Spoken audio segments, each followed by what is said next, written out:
Hello मित्रों, नमस्कार। मैं प्रमोद कुमार फिर से एक बार आपका अपने चैनल पर स्वागत करता हूं। जैसे कि हमने सीरीज चला के ऑपरेटिंग सिस्टम, आज हमारा जो टॉपिक है बाउंडेड वेटिंग। बाउंडेड वेटिंग को देखते हैं हम। इससे पहले हम ये हमारा सिंक्रोनाइजेशन कंडीशन का पार्ट है। म्यूचुअल एग्जीक्यूशन हमने देख लिया, प्रोग्रेस देख लिया। म्यूचुअल एग्जीक्यूशन में हमने क्या देखा, अगर कोई प्रोसेस अपने क्रिटिकल सेक्शन में एग्जीक्यूट हो रहा है तो क्रिटिकल सेक्शन में किसी और प्रोसेस को एग्जीक्यूट होने की अनुमति नहीं दी जा सकती। यानी कि पहले से ही अगर कोई प्रोसेस एग्जीक्यूट हो रहा है क्रिटिकल सेक्शन में तो दूसरे प्रोसेस को अनुमति नहीं दी जा सकती। और दूसरा था हमारा प्रोग्रेस। अगर क्रिटिकल सेक्शन में कोई भी प्रोसेस नहीं है तो बाहर से कोई भी प्रोसेस इसे इस क्रिटिकल सेक्शन में जाने से नहीं रोक सकता। यानी कि इसे कोई भी नहीं रोक सकता अगर पहले से कोई प्रोसेस नहीं है। अब है हमारा बाउंडेड वेटिंग। बाउंडेड वेटिंग क्या होता है? मान लीजिए किसी प्रोसेस ने क्रिटिकल सेक्शन में आने की अनुमति मांगी। मान लो किसी प्रोसेस ने क्रिटिकल सेक्शन में आने की अनुमति मांगी और इससे पहले कि उसे परमिशन दिया जाए, यानी कि कंडीशन रखी जाए, यानी कि पहले परमिशन दिया जाए तो एक बॉन्ड होना चाहिए। यानी कि उससे पहले एक बॉन्ड होना चाहिए जो ये तय करेगा कि कितने समय बाद कोई प्रोसेस क्रिटिकल सेक्शन में एंटर कर सकता है। यानी कि एक कंडीशन रखती है बाउंडेड, एक बाउंडेड रखा है, बाउंड बना देता है कि वो कितने समय बाद। इसकी एक छोटी परिभाषा लिख लेते हैं। मान लीजिए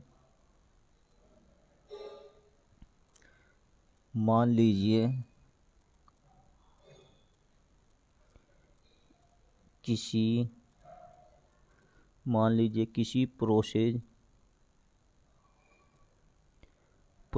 ने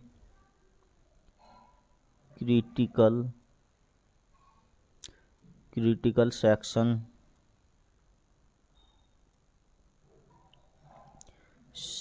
में आने की अनुमति मांगी और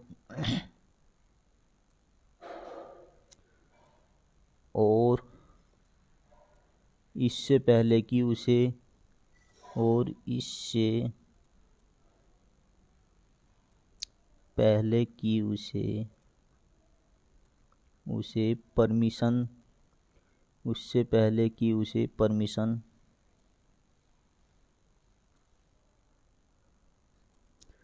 परमिशन दिया जाए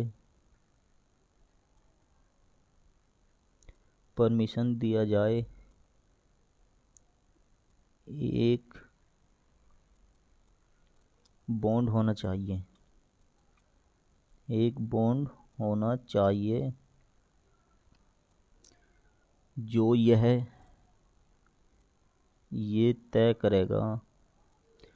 ये तय करे कि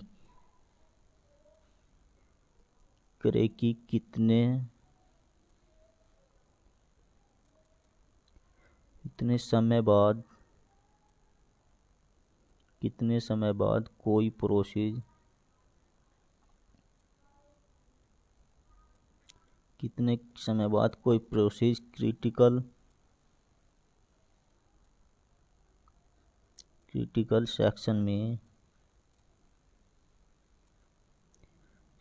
में एंटर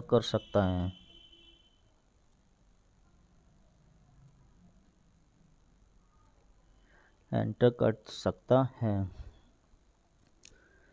बाउंडेड वेटिंग के बारे में हमने सीखा कि मान लीजिए किसी प्रोसेस ने क्रिटिकल सेक्शन में अनुमति मांगी। यानी कि कोई प्रोसेस है, उसने क्रिटिकल सेक्शन में आने की अनुमति मांगी और इससे पहले कि उसे परमिशन दिया जाए वहाँ पर एक बॉन्ड डिसाइड किया जाएगा और वो यह तय करेगा कि कितने समय बाद कोई प्रोसेस क्रिटिकल सेक्शन में एंटर कर सकता है। तो ये इसकी बाउंडेड वेटिंग की परिभाषा थी। बहुत अच्छी तरह इसको नोट्स बनाते हुए चलना है। अगर मित्रों क्लास हमारी पसंद आ रही हो, अच्छी लग रही हो तो लाइक करते हुए चले। इससे आगे हम देखते हैं हमारा जो अगला टॉपिक आएगा वो है synchronization mechanism. Synchronization mechanism.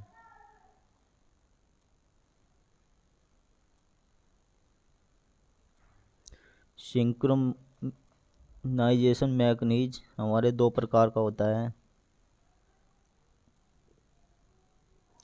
Number एक बिजी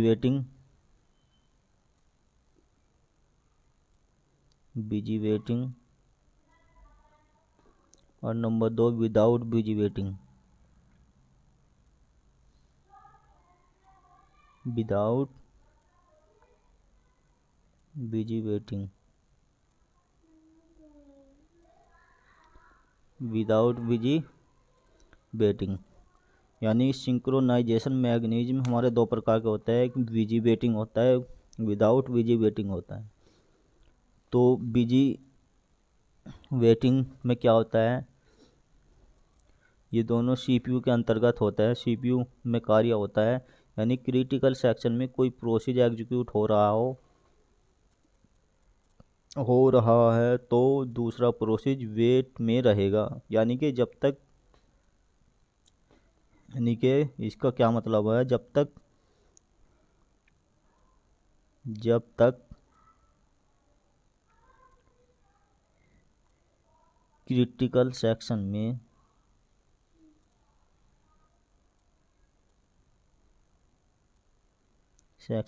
कोई प्रोसेस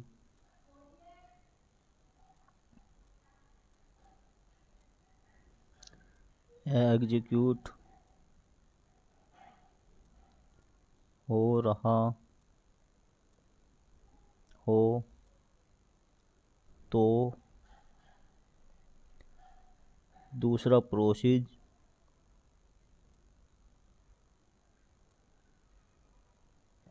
दूसरा प्रोसेस वेट में रहेगा।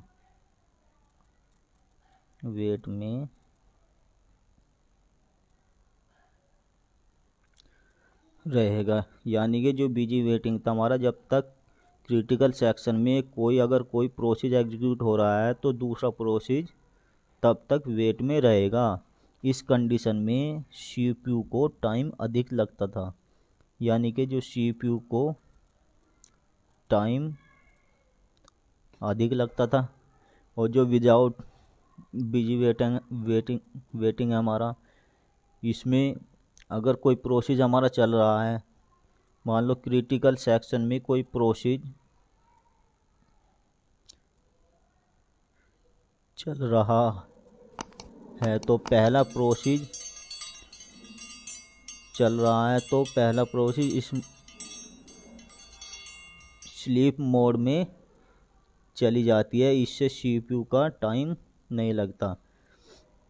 यानी कि प्रोसेस चल रहा है तो पहला प्रोसेस चल रहा है विदाउट में, तो दूसरा प्रोसेस इसके अंदर एग्जीक्यूट होगा तो पहला जो प्रोसेस होगा वो स्लीप मोड में चला जाएगा, जिससे सीपीयू का टाइम नहीं लगता। यानी कि सीपीयू को टाइम कम लगता है। ये हमारा बिजी वेटिंग और विदाउट बिजी वेटिंग था। यानी कि क्रिटिकल सेक्शन में अगर कोई प्रोसेस चल रहा है, एग्जीक्यूट हो रहा है, तो दूसरा प्रोसेस इतना वेटिंग में रहेगा जब तक पहला प्रोसेस हमारा कंप्लीट ना हो जाए। तो इस कंडीशन में सीपीयू को अधिक टाइम समय लगता था। और विदाउट बिजी वेटिंग ना प्रोसेस, मान लो पहला प्रोसेस हमारा एग्जीक्यूट हो रहा है, अगर दूसरा प्रोसेस एग्जीक्यूट हो जाए तो पहला प्रोसेस हमारा स्लीप मोड में चला जाता है, जिससे सीपीयू कार्य करता रहता है और इससे समय की बचत हो जाती है। तो ये मित्रों हमारा सिंक्रोनाइजेशन मैकेनिज्म हुआ। अब देखते हैं हम लोक वेरिएबल क्या होता है।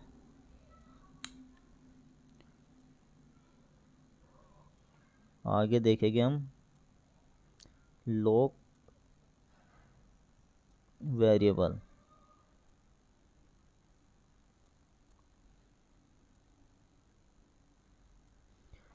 लोक वेरिएबल किसे कहते हैं?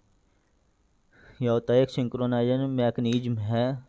यह समवर्ती रूप से निष्पादित प्रतिक्रियाओं के बीच सिंक्रोनाइजेशन प्रदान करने के लिए एक लोक वेरिएबल का उपयोग करता है।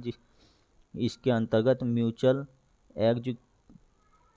एक्सक्लूशन की गारंटी नहीं होती। म्यूचुअल एक्सक्लूशन की गारंटी नहीं होती। यानी कि एक छोटी सी परिभाषा लिख लेता है, फिर इसके बारे में समझते हैं हम क्या होता है ये।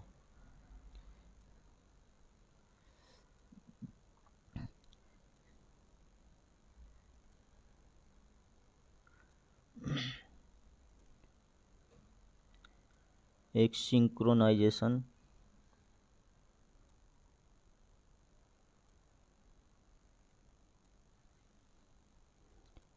मैकेनिज्म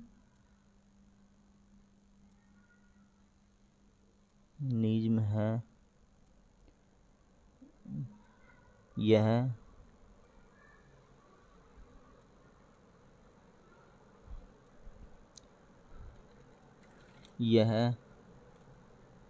समवर्ती रूप में निष्पादित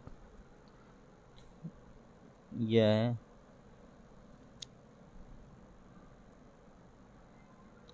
समवर्ती रूप में निष्पादित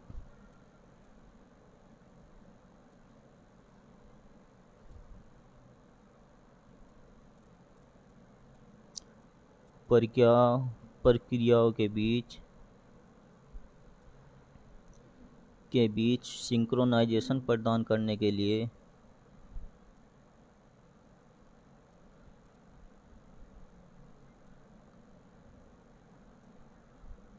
सिंक्रोनाइजेशन प्रदान करने के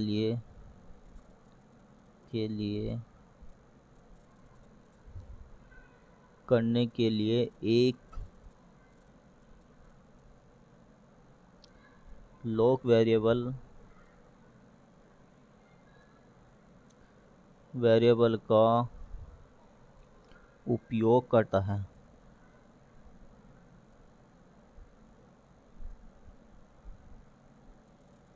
यानी कि लोक वेरिएबल का उपयोग करता है, अर्थात इसके अंतर्गत म्यूचुअल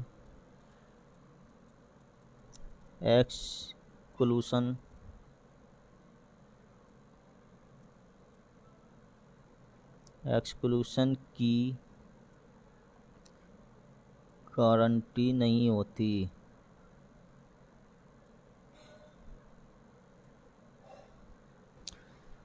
अर्थात एक सिंक्रोनाइजेशन मैकेनिज्म है।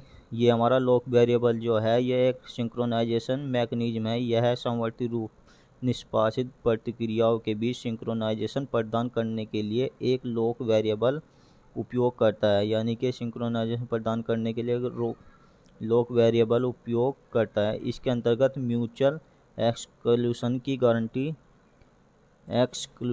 गारंटी नहीं होती। एक्सक्लूशन के बारे में हमने बताया था कि अगर कोई प्रोसेस अपने क्रिटिकल सेक्शन में एग्जीक्यूट हो रहा है तो क्रिटिकल सेक्शन में किसी और प्रोसेस को एग्जीक्यूट होने की अनुमति नहीं देता।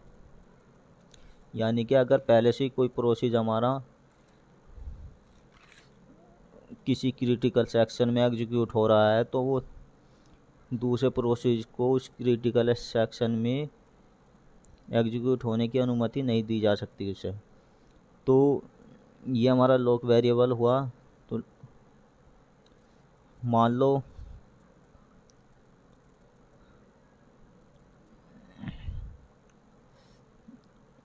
एक इससे आगे हम एक स्टेप और देखते हैं। ये जो हमारा टॉपिक है टी एस एल क्या होता है, यानी कि टी एस एल क्या होता है, इसका फुल फॉर्म होता है हमारा test and set lock. T S L क्या होता है, पहली कंडीशन को टेस्ट करो फिर उसे लॉक कर दो। यानी कि टी एस एल के द्वारा हम क्या ज्ञात करते हैं, पहले जो मान लो कोई प्रोसेस हमारा एग्जीक्यूट हो रहा है, कोई फाइल एग्जीक्यूट हो रही है, तो उसमें हम पहले कंडीशन को एग्जीक्यूट टेस्ट करते हैं, फिर उसे लॉक लॉक करते हैं, जिससे दूसरे प्रोसेस एंटर ना करे, जिससे उसके अंतर्गत कोई दूसरा प्रोसेस हमारा एंटर ना करे। यानी कि पहले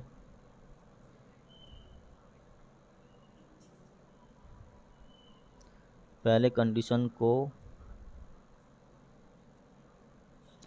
टेस्ट करो फिर उसे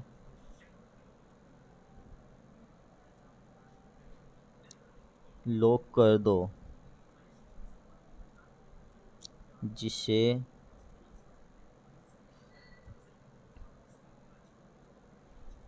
दूसरी प्रोसेस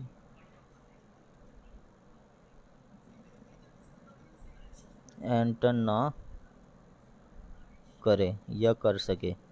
मान लो कोई फाइल या प्रोसेस एग्जीक्यूट हो रहा है हमारा, तो टीएसएल के द्वारा टेस्ट एंड सेट लॉक के द्वारा पहले उसकी कंडीशन को हम टेस्ट करते हैं, यानी कि चेक करते हैं। अगर कंडीशन ठीक है तो फिर उसको लॉक कर दो, जिससे आने वाला या दूसरा प्रोसेस हमारा उसके अंतर्गत एग्जीक्यूट या एंटर ना कर सके।